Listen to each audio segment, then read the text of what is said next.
2.5 Admins, episode 50. I'm Joe. I'm Jim. And I'm Alan. And here we are again.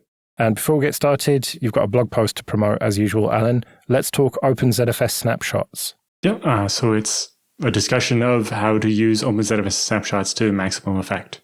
It's really interesting. Check it out. And we'll be building on that topic in future posts. Right, well, link to that in the show notes as usual. Pretty big WireGuard news then. WireGuard NT. This is a kernel level implementation for Windows. Yeah, this was a pretty big surprise. I didn't really have a hint that this was going on. Just all of a sudden, hey, there's a Windows native port of the actual Linux WireGuard code. Up until now, the way WireGuard has worked on Windows is you've had a user space implementation, WireGuard Go, and you've had a user space network adapter shim, basically, called Winton. Now, Winton was already an enormous improvement over what the OpenVPN project had been doing for a couple of decades now with the Tap Windows virtual network adapter. After Donenfeld created Winton because he didn't like Tap Windows, even the OpenVPN project implemented support for Winton over Tap Windows and doubled their throughput, basically, when they did. So this was a huge improvement, but it didn't get rid of all the context switches from kernel mode to user mode and back again, which has significant impact on latency and power consumption and a whole lot of things that you really want to remain low. So in order to overcome this, Donenfeld and another contributor, Simon, I forget his last name, they did a full port of the actual kernel mode Linux WireGuard code to Windows. They got that running on Windows, and then once they had it running, they went through and basically made it less Linuxy and more Windowsy so that it looked proper in terms of, NDIS APIs and all the other various NT-isms. So what we're left with is a proper, no-kidding Windows kernel mode device driver that implements WireGuard tunnels. It was interesting, Donenfeld even mentioned in the emails, like, you might have noticed I haven't said much lately because I've been heads down working on this for a couple of months straight, basically. But it was interesting to see. And then the other thing that came up in the email thread is that this had a kind of unexpected performance improvements for Wi-Fi or WireGuard over Wi-Fi, with people reporting as much as, on my Wi-Fi, I normally get 600 megabits on, WireGuard only got 250 and now gets like 500. And no real explanation for why that is, although we suspect it's likely something to do with by being fully in kernel and not having those context switches causing pauses in the packet delivery, you can aggregate more packets together and get them out on the network quickly and use less airtime and leave more Wi-Fi for everybody else while using the VPN. Right. What we're talking about here is 802.11 packet aggregation so that you're sending a batch of packets all out at once with reduced overhead. And if you're doing user mode to kernel mode context switching, then those individual packets may not come in quickly enough that the 802.11 device driver can and will actually aggregate all of them, into one burst to transmit. Whereas if you've got everything in kernel, well, then you no longer have this kind of bottleneck that things might get separated. So everything arrives as a batch to the WireGuard tunnel. It arrives as a batch to your 802.11 device driver, and then it goes out batched as well. So you've got less overhead, you've got higher throughput, and also, hopefully, you've got less airtime consumption. So everybody's Wi-Fi gets better, not just your own. Now, I wasn't able to confirm the most dramatic results that some of the early testers reported. Some of them, were reporting throughput going up by as much as 200 or 300% from the old WireGuard Go and Winton to the new WireGuard NT over Wi-Fi. I couldn't confirm that, but when I set up something to replicate on my own network using Plume Wi-Fi 6 SuperPods for the backend as the hands down the fastest APs I've got, and an HP EliteBook that uses Intel AX201 Wi-Fi 6, when I set that up, I got 300 megabits raw. I got roughly 220 megabits with the old WireGuard code, but when I switched over to the new WireGuard NT, that 220 something went up to about 270. So it is a noticeable improvement, even when it's not incredibly dramatic. Now, with all that said, again, the Wi-Fi improvements, those were a happy, unexpected bonus. That wasn't what Donenfeld was going for. What he was going for really was, higher top end on machines with 10 gigabit wired interfaces. And when he tested that between C3.small, formerly Packet.net, now Equinix Metal, I assume because somebody had an aneurysm, machines, the overall throughput went from 2 gigabits flat to 7.5. And the thing that really lets you know just how much of a big deal it is to avoid all this context switching from kernel mode to user space is that this is not optimized code, right? So the WireGuard Go and Win10 stack, it's not brand new by any means. It's been optimized and tweaked and tuned.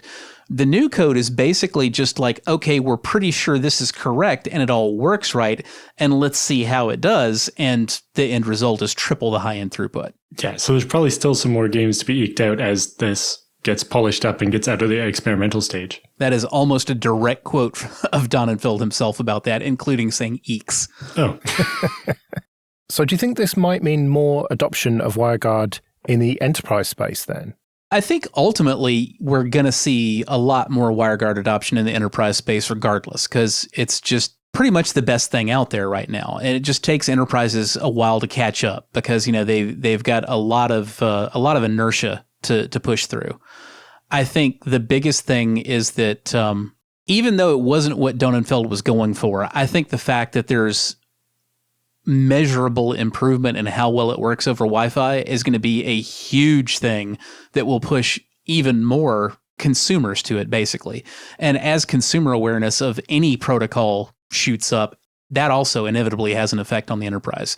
I mean, you look at how Windows ended up dominating the business world. It's not because they set out to dominate the business world, really. It's because they dominated the home. And once they dominated the home, everybody demanded the Windows that they were used to at home at work as well, and here we are. Because there are office buildings that basically don't have any Ethernet at all. It seems like a weird decision to make, but I've definitely heard of this. They have access points everywhere, wireless access points, but no Ethernet. We do live in a wireless world now. Well, if you think about it, it's hard to buy a laptop that has a real Ethernet port anymore. Well, yeah, exactly. Like my X270 is about the last thing that's actually just thick enough to still have a real Ethernet port.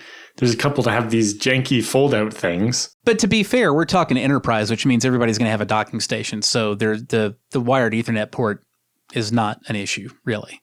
Now, the other thing that we should mention is that although WireGuard NT is already built in and available directly in the newest, just generally available WireGuard for Windows downloads, it is hidden behind a registry knob because it is still technically alpha code. I say technically, well, you know what technically means? It means truly. It's alpha code. I've tested it some and I didn't have any problems on it. I've seen people pushing terabytes across, tunnels on WireGuard NT. I don't expect any big problems, but again, it's experimental, so you should keep that in mind. Well, and importantly, because it's an in-kernel driver, it means if it crashes, it takes out the operating system. Whereas WireGuard Go, if it crashed, it took out your VPN and you could just restart WireGuard. Yeah, it's very correct. If you are one of the lucky testers to find a WireGuard NT bug that needs fixing, you'll know that when your machine blue screens. With that said, I have not seen any blue screens with it. I don't think that's just like, oh, you're going to install it and immediately your machine's going to be super crashy. But it's experimental. That's why you have to turn on these crazy registry flags, to enable it and make it work. So keep that in mind. Okay, this episode is sponsored by Checkmk. Go to checkmk.com/25admins.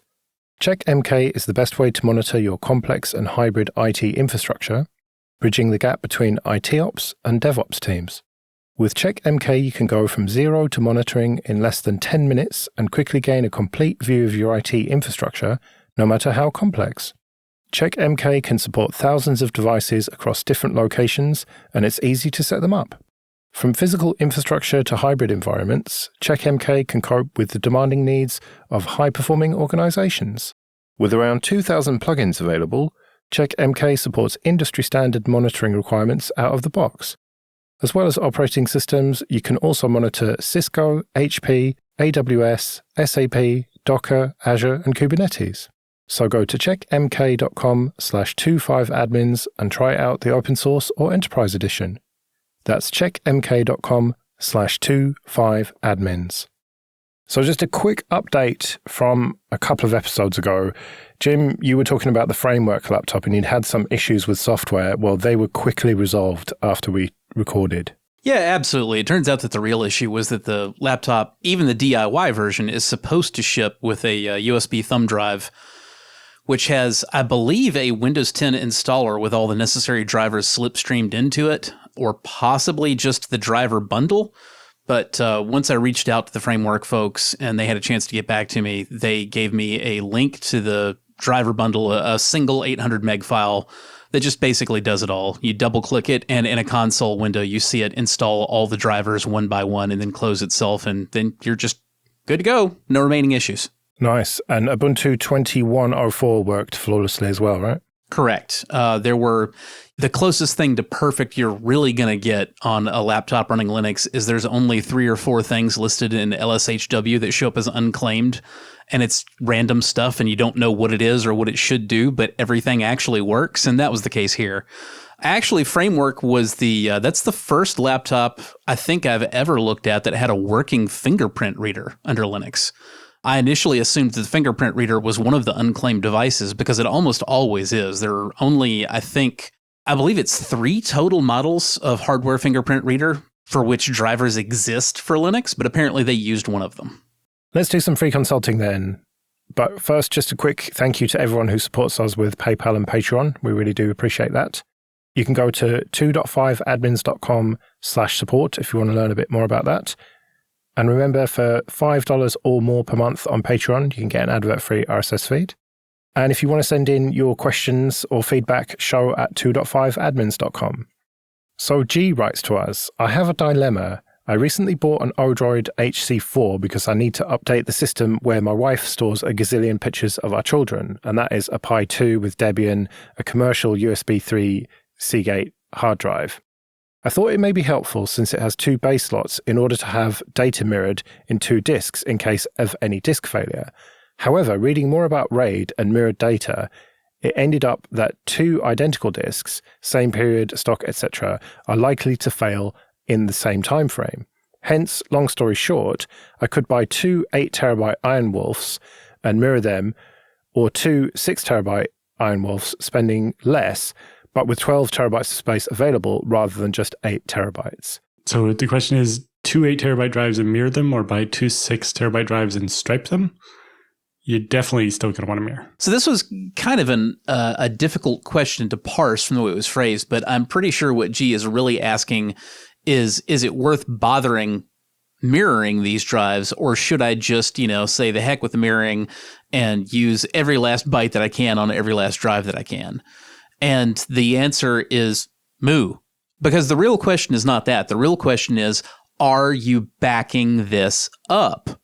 Because mirroring is not a backup. Yeah, no RAID is backup. Even RAID Z3 is not a backup. No RAID is a backup. So if you are backing up the system regularly and reliably and you trust it and you're prepared to restore from it, no, you don't need to mirror that. Mirroring is just a way to get a little bit of extra performance and, some extra uptime, right? Like maybe you don't have to do a full restore from your backup because maybe one disk kept you going when a second disk failed, but you don't consider that a backup. So the real question is, if you don't have that backup, then yeah, you should buy 2 disks, but you don't mirror them and you don't just save stuff willy-nilly on both of them. One of them's the backup. I wouldn't be too worried about 2 identical disks from the same period and the same stock are likely to fail at the same time. Like, they may have the same defect if there is a defect or something, but because they're mechanical, the chances of them both failing at really exactly the same time are pretty remote. Yeah, it's an increased likelihood that 2 drives from the same vendor of the same model in the same batch will die very close to one another. Yes, that is more likely. More likely is not the same thing as probable. Mm-hmm. When I see multiple drive failures in a single array, that happens, I don't know, Alan, maybe 1 out of 20 failures happens that way? Yeah, maybe. You're more likely to have a problem with all the drives died because of a shock hazard to them or because of something wrong with the power and it killed them both. Like, there are many other things that are likely to take out the drives at the same time, whether they were identical models or not, than for it just physically to happen that both of them wore out at the same time or whatever. With SSDs, if you're talking about wear leveling and so on, it's more likely if they're mirrored that they're going to run out of capacity at the same time, but that's not what we're talking about here. So I would probably still go with the mirroring. Only if you already have a backup. Yes, exactly. Like you want to have 2 backups probably. So your solution might be to have to buy 2 hard drives, one for the primary, one somewhere else as the backup. And then you still want to back up to somewhere else, whether that's Google Photos or, your third backup doesn't have to be the same thing. But, you don't want these pictures to go away. Hey, hang on. Let's be real here. Yes, 2 backups, different media. All of that is absolutely best practice for mission critical data and a mission of any size. But let's be real here. Most people, not all, they're not going to be willing to have 3 separate storage systems, to keep pictures and stuff on. But everybody really, really, really can and should have one backup, period. Don't even think about RAID until you got backup. That's what I was saying, is have one backup and also put a copy in Google Photos or something. Even if it's going to degrade the quality of the photos, it's better to have the photo than not. Or use Amazon Photos and still get the original storage quality. Okay, this episode is sponsored by CBT Nuggets, training for IT professionals or anyone looking to build IT skills. Go to cbtnuggets.com/25admins and sign up for a 7-day free trial. The on-demand virtual labs mean you can build practical experience with the commands, config, scripts, and everything you need to get the most out of each course. Another standout feature is the accountability coaching service, available to all learners with a subscription, which gives you access to a real person who will help you craft a personalized learning plan and set goals, and will check in with you to keep you accountable. So start your free 7-day trial today at cbtnuggets.com/25admins. It includes unlimited access to all course materials, including virtual labs. That's cbtnuggets.com/25admins. Okay, so Danny asks quite a strange one. Why is browsing and moving files via a Samba share so bad when accessing them from Linux? I have tried a couple of flavors of Ubuntu and it crawls. When I reboot into Windows, it's fine. So the server is Samba on Linux? I don't think it much matters. I mean, what it really boils down to is the SMB protocol has undergone a lot of changes over the years, and Microsoft has specifically made a lot of changes, and it can be really dinky and weird trying to get everything to match up across operating systems at all, much less with decent performance. This probably isn't really what you want to hear, but I've just about given up on Samba for actually hosting and moving files at home, because these days Windows has SSH built right in, so I'm more likely to just SCP things anyway. If it's a Samba client on Linux, what is the caching like for directory listings? Does it have any, or does it have to go to the Samba server every time and be like, give me all 10,000 files that are in this directory? No, it does. It does. This is really coming down to issues with compatibility problems with, Windows wants to do SMB3, and by default, Samba is doing like SMB2, and sometimes that will work if you hold your mouth right. Sometimes it won't work, and you've got to go and reconfigure the Ubuntu side to do SMB3, not SMB2, to match what the Windows side wants. And like every couple of years, what you have to do to the configs changes again. Thanks, Microsoft.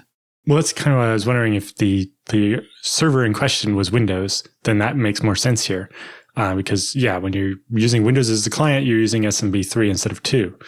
But if it's a Samba server and then a Linux client versus a Windows client, I wouldn't expect to see as much difference. Typically, no. But I mean, given that we're talking about somebody who's saying when I reboot into Windows, it's fine, I don't think that both ends are ever Linux.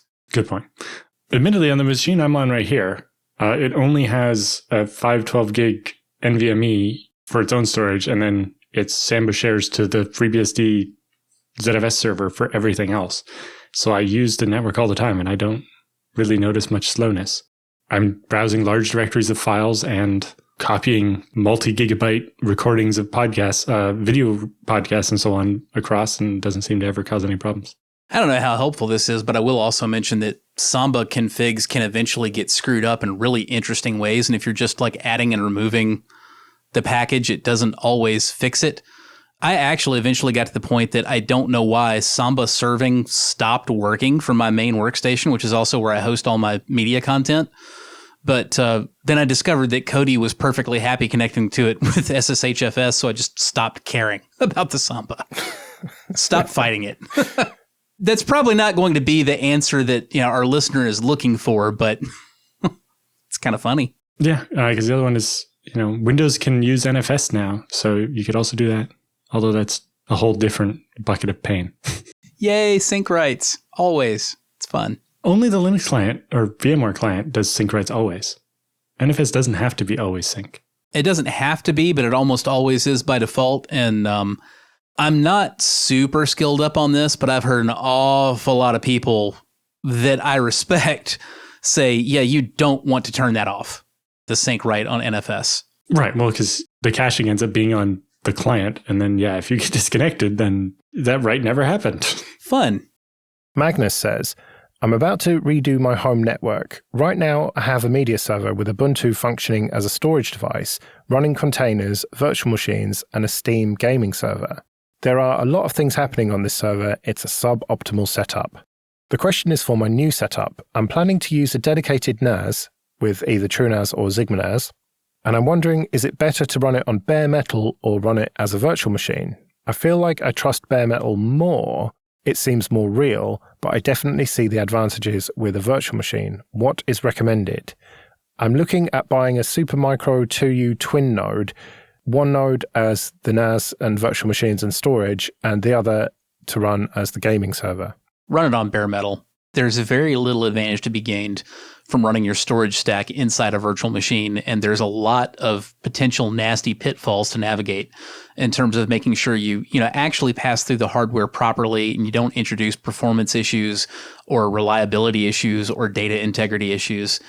Now, if you're talking a pure storage stack, I mean, like the ZFS properties and permissions and hierarchy and structure, you don't need to worry about any of that. It will just work. Any machine that you import that pool on, it will be your pool laid out the same way with the same record sizes, same A shift, same compression, same everything else. It's all built in. So basically, the only thing that you might potentially save yourself by virtualizing XigmaNAS or TrueNAS would be these XigmaNAS or TrueNAS specific internal setups, like, what SMB file shares you have or something. Now, those are trivially simple to back up on either platform. In a home use case, it's not even worth backing up because it's basically just like, share the thing and you're done. And it's not going to be worthwhile trying to virtualize that only for the potential benefit of being able to back up this entire gigantic image rather than just having to back up, the XML that defines the settings specific to TrueNAS or XigmaNAS, not ZFS. Right, because you're going to want to use ZFS to do the backups anyway because the incrementals will be smaller and smarter. Virtualization also has this nasty habit of sometimes deciding to try to lie about the disk flush commands to make things faster.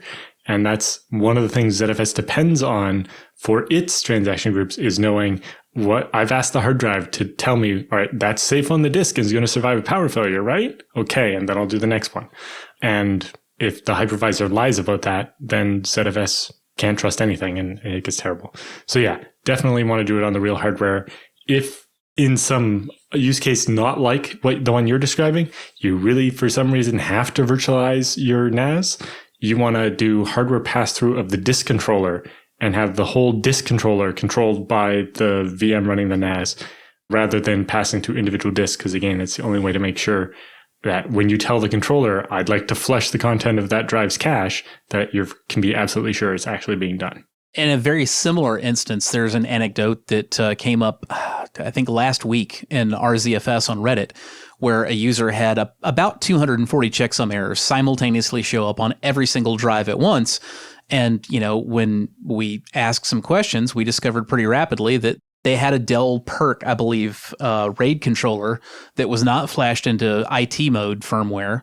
And so they could not pass through the disks individually from the controller. They had to create a single disk RAID 0 array for each individual disk and then pass that RAID 0 volume down to ZFS. So ZFS does still get individual disks, but with the RAID controller part in the middle of it and not a simple host bus adapter, just like what Alan was talking about, it doesn't honor all the flush requests to make things seem faster. And so when that person had a power outage, they got a whole bunch of checksum errors to go along with it, and they had to restore some data from backup. Yeah, and the other problem with that approach is some of these tools, like I think the Dell one's actually okay for it, but a lot of them you end up with oh, you need to boot into the RAID BIOS to configure a new disk. So when you replace a dead disk with a new one, you have to go into some EFI utility or something to actually make it a new RAID 0 to make it show up so you can actually have ZFS then do a resilver. The whole point of RAID is supposed to be protecting your uptime. And if you have to reboot to create a new array to add that extra disk. Then what is this, butter? Exactly.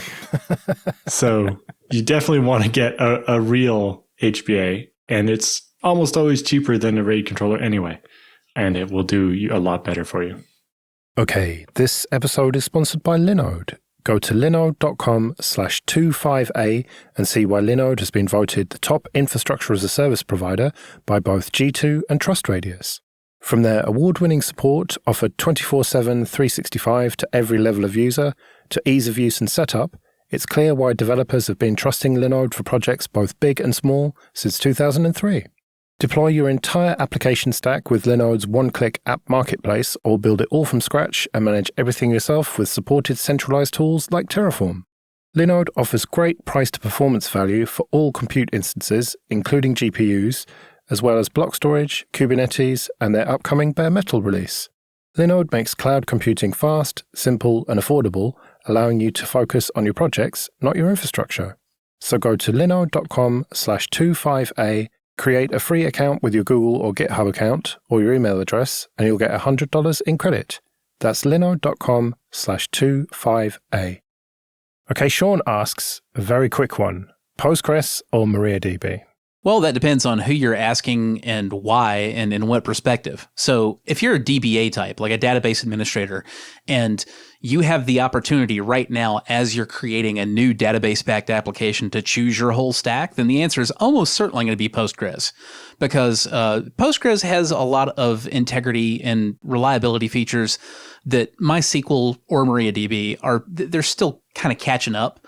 The old trope about this is that MySQL started out wanting to be as fast as possible, and then they bolted on correctness later. PostgreSQL started out wanting to prioritize correctness and, bolted on performance improvements later. But the thing is, if you're not a developer who is choosing a database stack from scratch for brand new code, you almost certainly don't get to choose between Postgres and MariaDB or MySQL. You have to use whatever the application depends on. So if that's Postgres, you're going to use Postgres. If it's Maria, you're going to use Maria. The only confusion there is that although you don't get to choose between Postgres and Maria, you got to do whatever your application demands. MariaDB and MySQL, they really are interchangeable from like a sysadmin's perspective. If there is an application that requires Maria but has problems with MySQL or vice versa, I haven't seen it or heard of it yet. We talked with Joe earlier, and he mentioned, for WordPress, I don't think there is support for Postgres. It's always going to be MySQL. A lot of applications only support one or the other. There's a couple that support both, but you have to look at the common denominator between the set of applications that you want to run. When I had the choice, I've usually fallen more on the MariaDB side, but that mostly has to do with my existing experience was with MySQL and tuning the performance of it and dealing with multi-master replication and so on. But as I've learned more and more about Postgres and mentored a Postgres developer to get a FreeBSD commitment to improve Postgres on FreeBSD, specifically on ZFS, I've really come to enjoy some of the interesting things that the Postgres people are doing. Yeah, one other argument, obviously it's an edge case, unless you happen to be on that edge, in which case it's your case. If you are looking to develop a database-backed application that is specifically for, GIS or anything geographical, PostGIS is a thing. So geographical object storage in Postgres is very well supported, whereas in MySQL, if you're going to do it, you got to kind of figure out a way to shoehorn it in somehow. It's not really a supported thing. So if you're doing GIS stuff, you want Postgres, end of story. Yeah, I remember when I built an application that had a geo component back in, must have been 2008 or something. We had to put the GIS part in MongoDB because doing it in MySQL just didn't make sense. Then I had to deal with MongoDB. Yeah. Then you've got your time-sensitive ones like Influx. It really depends on the application, doesn't it? Like this question sort of almost doesn't really make sense. Like you have to pick the right tool for the right job, and without knowing what that job is, it's impossible to give advice, really. Well, the advice is if you have the choice, Postgres is better, but Yeah. But like you were mentioning, time series databases are quite a bit different because it's all about, I want to keep certain information at a whole bunch of series of points in time, which is different than rows in a database. And there's a bunch of entirely different database engines for that, because you can shoehorn that into an SQL database, but at some point when you get to a high volume of data, it doesn't actually work as well as a proper time series database. Right, well, we'd better get out of here then. Remember, show@2.5admins.com if you want to send in your questions or feedback. You can find me on Twitter @Joe Ressington. I'm on Twitter @JRSSNet. And I'm @Alan Jude. We'll see you next week.